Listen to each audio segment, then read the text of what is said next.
They've spent 20 years perfecting a frantic, take-no-prisoners style.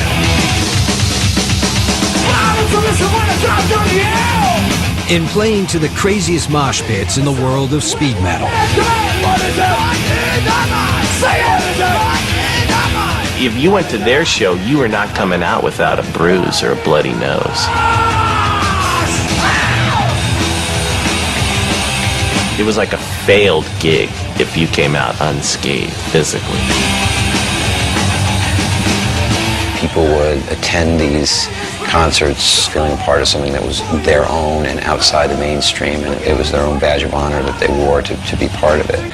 It was just low IQ, high RPM. Their fan base in America was basically the American moron. All their albums went platinum. All their shows were sold out. The most popular heavy metal band in the world, they built their success on an uncompromising musical vision and the fierce loyalty of their fans.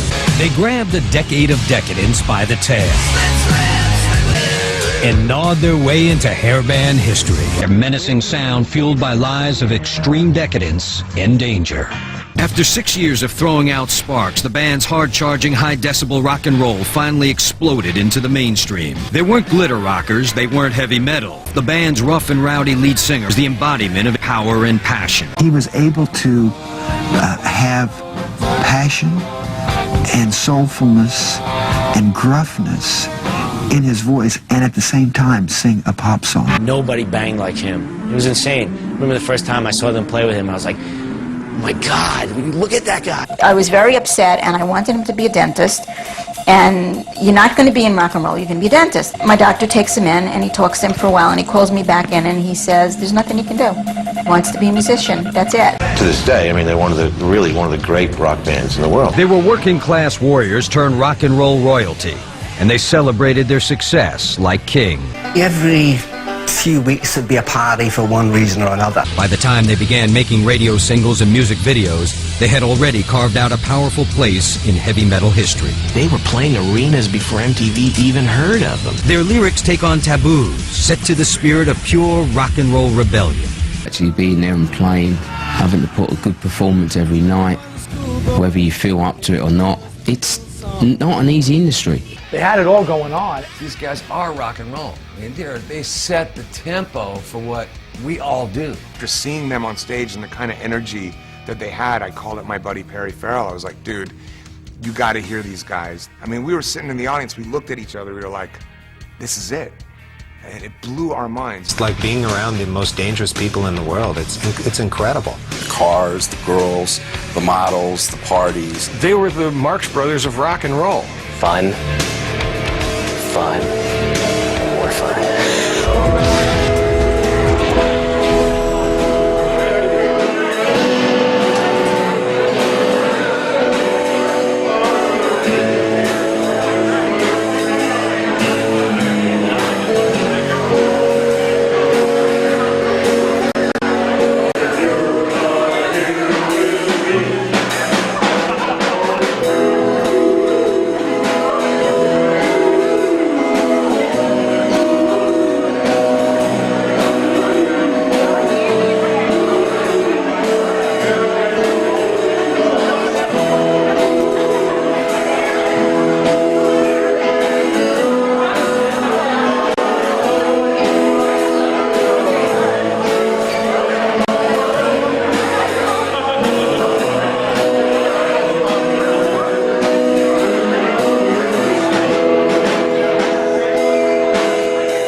think the thing we spent the most time talking about was our costumes. Oh, that was perfect. Yep. I said, as long as I can wear Holly Beamer's Victoria's Secret elf hat, as the sunglasses on the elf hat. Jason actually wanted me to wear the whole outfit, but I said I don't think so. All right. So, this next song, it's a favorite. We got a lot of input actually from a lot of folks as to what kind of songs we should sing, and we actually had quite a lot of debates about what we should include in our repertoire, since it was going to, it could be almost impossible for us to memorize more than 2 songs. So.